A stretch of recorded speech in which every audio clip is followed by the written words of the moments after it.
Selamat pagi, grade 6. Kita bersyukur kepada Tuhan. Pagi hari ini kita ada kesempatan lagi untuk melanjutkan kelas kita. Oke, Mr. Firman sangat berharap di rumah kalian tetap sehat-sehat saja. Semuanya sehat-sehat ya. Oke, sebelum kita memulai kelas kita, jadi kelas kita pagi ini kita masih melanjutkan mengenai karakter rajin. Oke, di sini judulnya adalah teladan berdoa. Sebelum kita masuk ke dalam kelas kita, Mr. Firman mau pimpin kalian di dalam doa. Kita mau berdoa terlebih dahulu ya. Mari kita berdoa. Terima kasih Tuhan Yesus, kami bersyukur pagi hari ini atas kasih Tuhan menyertai kami sepanjang malam. Pagi hari ini kami boleh bangun dengan tubuh yang sehat. Kami mau melanjutkan studi kami ya Tuhan. Pimpin kami, berikanlah kami hikmat, berikan kepandaian, berikan kecerdasan, juga berikan penerimaan yang baik, supaya setiap firman Tuhan, setiap materi yang disampaikan, boleh kami serap, boleh kami terima dengan baik. Terima kasih Tuhan Yesus, kami berdoa, kami bersyukur di dalam nama-Mu. Amin. Oke, puji Tuhan, kita telah berdoa.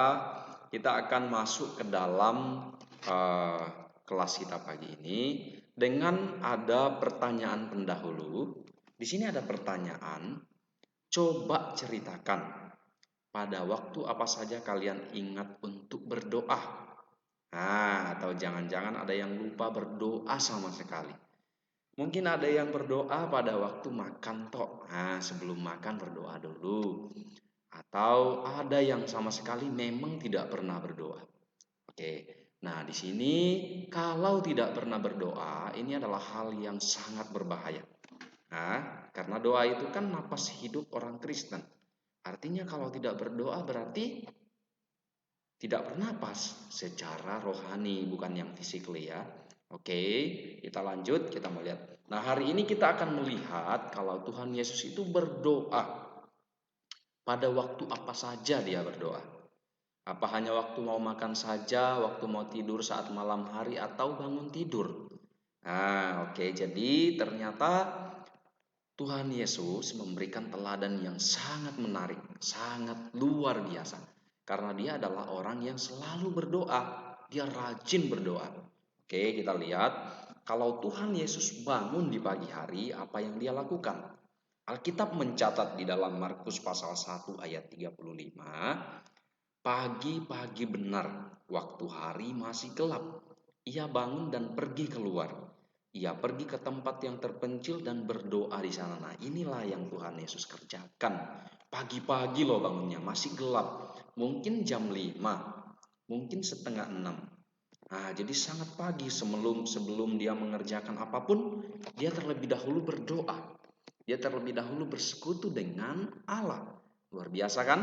Oke, kita lihat lagi waktu Yesus mulai memberitakan Injil. Tuhan Yesus ini kan membutuhkan murid-murid, membutuhkan orang-orang yang bisa membantu dia. Nah, itu kan gampang, harusnya tinggal tunjuk ini. Harusnya begitu, ya kan? Tapi Tuhan Yesus tidak begitu, dia berdoa terlebih dahulu. Meskipun dia adalah Allah, tapi dia perlu berdoa. Dia perlu bersatu dengan apa yang ingin Allah tunjuk. Siapa kira-kira yang ingin Allah tunjuk? Jadi tidak mengerjakan sendiri, selalu berdoa. Oke. Suatu sore ada banyak sekali orang yang berkumpul untuk mendengarkan perkataan Tuhan Yesus. Tapi tempat itu terpencil. Jadi tempatnya ini sangat jauh dari rumah makan, toko roti, atau pasar. Padahal mereka pasti sudah mulai lapar karena sudah lama mendengarkan. Nah, bagaimana ini? Kemudian Tuhan Yesus selalu berdoa kepada Bapa atas 5 roti dan 2 ekor ikan untuk memberi makan dari 5.000 orang. Wow, coba bayangkan 5 roti 2 ikan. Apa bisa ya? Apa cukup ya untuk 5.000 orang? Sebenarnya tidak cukup. Tapi, ini ada tapinya. Tuhan Yesus itu berdoa. Dia berdoa supaya Allah memberkati roti dan ikan itu dan menjadi banyak. menjadi cukup bagi 5.000 orang. Nah, jadi kita melihat di sini juga berdoa, Tuhan Yesus juga berdoa. Lalu dia tidak menyuruh orang itu pulang, tapi dia memberikan mereka makan yang cukup. Oke. Pada satu kali Tuhan Yesus juga berada di sebuah kota.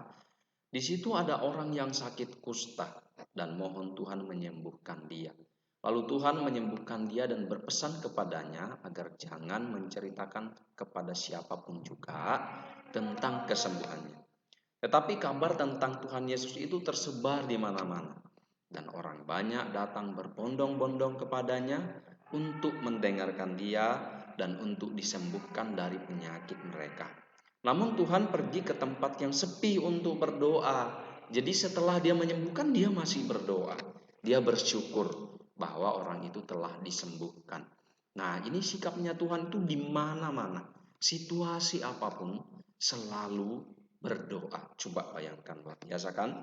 Tuhan Yesus benar-benar teladan kita dalam hal rajin berdoa. Bangun pagi-pagi, Tuhan langsung pergi berdoa. Selesai bekerja, Tuhan juga tidak lupa berdoa. Mau makan, dia mengucap syukur, dia berdoa. Waktu memberi orang makan 5.000 orang makan gitu. Nah, waktu Tuhan Yesus mau memilih muridnya, dia berdoa. Apakah kalian juga berdoa ketika ingin berteman dengan siapa? Nah, jangan-jangan ya asal aja lah. Yang penting kan berteman. Bangun pagi pokoknya langsung sibuk nyari HP atau apa. Nggak boleh. Seharusnya berdoa terlebih dahulu untuk membuka sesuatu apapun itu ya. Tuhan berdoa setelah dia menyelesaikan pekerjaannya. Sehabis memberitakan firman, membacakan firman Tuhan, dan memberi makan lebih dari 5.000 orang, dia masih menyempatkan waktu berdoa. Nah, apakah kalian juga tetap berdoa walaupun sudah capek belajar untuk tes atau mengerjakan PR? Bisa jadi langsung tidur, udah capek kan? Tapi tidak demikian, kita mau belajar sama-sama. Sebelum mengerjakan sesuatu, sambil mengerjakan sesuatu, setelah mengerjakan sesuatu harus berdoa. Ya, karena berdoa itu penting seperti nafas. Sebelum Tuhan Yesus ditangkap, diadili dan disalibkan, dia mengajak murid-muridnya ke Taman Getsemani. Untuk apa? Dia juga berdoa di sana. Nah, jadi luar biasa ya. Tuhan Yesus harus menghadapi orang-orang yang akan menganiaya dia, mengolok-olok, mencambuki, memukuli, meludahi dia, memasang mahkota duri di kepalanya, sampai akhirnya menyalibkan dia. Nah, sebelum semua penderitaan itu dia berdoa. Apakah kalian juga berdoa ketika ada orang yang mengganggu kalian? Ketika kalian dalam kondisi susah, ketika banyak masalah, ketika mungkin mengerjakan PR, mengerjakan tugas itu agak sulit. Harusnya berdoa. Harusnya meminta hikmat kepada Tuhan kita. Nah, inilah sikapnya kita sebagai anak-anak Allah, ya. Kita harus belajar sama-sama. Sewaktu berada di atas kayu salib, Tuhan Yesus bahkan berdoa agar Bapa mengampuni orang-orang yang telah menganiaya dia. Kan luar biasa. Masih dalam kondisi yang terdesak seperti itu, kesakitan, sudah di atas salib, masih berdoa. Ini adalah teladan kita. Wah, dan ini juga teladan orang-orang waktu itu, orang-orang percaya. Mereka juga berkumpul, sehati berdoa bersama-sama. Murid-murid Tuhan semuanya berdoa. Oke, dengan cepat saja ya. Bagaimana dengan kalian? Oke, bagaimana dengan kalian? Apakah kalian mau berlatih berdoa dalam setiap situasi? Begitu bangun di pagi hari, sebelum makan, saat di sekolah, ketika mengerjakan tugas, selesai membuat PR, sebelum tidur, dan lain sebagainya. Kita harus belajar rajin berdoa. Kalau kalian saja membutuhkan nafas setiap saat, harusnya doa pun demikian. Harusnya sama dong. Karena doa itu nafas kerohanian kita. Bukan hanya fisik yang kita jaga tetap sehat melalui makan, melalui bernafas. Tapi yang rohani kita harus jaga melalui rajin berdoa. Oke? Nah, kita baca satu ayat firman Tuhan. Di sini dikatakan, berdoalah setiap waktu di dalam roh dan berjaga-jagalah di dalam doamu itu. Ini di Efesus pasal 6 ayat 18 ya. Dia katakan setiap waktu loh. Setiap waktu. Alkitab mengajar kita berdoalah setiap waktu. Nah, karena itu kita perlu belajar berdoa setiap waktu. Oke. Apa yang kita mau pelajari pagi hari ini dari cerita ini adalah pertama, setelah bangun pagi harus berdoa. Wajib berdoa. Ucapkanlah syukur kepada Tuhan. Tuhan Yesus, terima kasih. Pagi ini saya boleh bangun lagi. Saya masih sehat ini. Saya masih bisa bernafas. Itu perlu kita syukuri melalui doa. Sebelum makan harus berdoa. Jangan asal makan aja. Makanan itu pemberian dari siapa? Itu adalah berkat Tuhan. Harus kita syukuri melalui berdoa. Ya, dalam perjalanan ke sekolah, Tuhan adalah Sang Immanuel yang menyertai. Kita harus meminta kepadanya, Tuhan, sertai saya tiba di sekolah atau ketika saya keluar rumah. Sebelum memulai belajar, Tuhan adalah sumber hikmat kamu, sumber hikmat saya, sumber hikmat kita. Karena itu sebelum belajar harus minta, Tuhan, mohon berikan saya hikmat. Saya kan tidak terlalu pandai, Tuhan. Kepintaran saya kan juga asalnya dari Tuhan. Nah, berarti harus berdoa. Saat mau tidur malam, kita harus berdoa juga. Tuhan, terima kasih satu hari ini Tuhan telah menjaga. Mohon malam ini Tuhan jaga juga, berikan kualitas tidur yang baik, berikan kesehatan supaya besok pagi bisa bangun lagi. Itulah sikap kita. Berarti kan kita memiliki kehidupan yang terus berdoa. Oke, sampai di sini firman Tuhan juga pelajaran kita. Semoga melalui firman Tuhan yang mengajar kita, meminta kita untuk selalu berdoa, kita mau belajar setiap hari berdoa. Oke, baik di dalam karena ini kan kelasnya video, nanti kalian akan mengerjakan latihan soal. Oke, sudah tersedia di Google Drive. Tunggu saja nanti akan di-share linknya oleh wali kelas. Kalian bisa lihat juga video ini akan dilihat di YouTube ya. Baik, menutup kelas kita pagi hari ini kita mau berdoa sama-sama lagi. Kita mau meminta Tuhan mengajar kita menjadi anak-anak yang rajin berdoa. Oke, mari kita satu di dalam doa, kita berdoa. Kami mengucap syukur Tuhan Yesus atas firman Tuhan, atas teladan Tuhan Yesus yang rajin berdoa.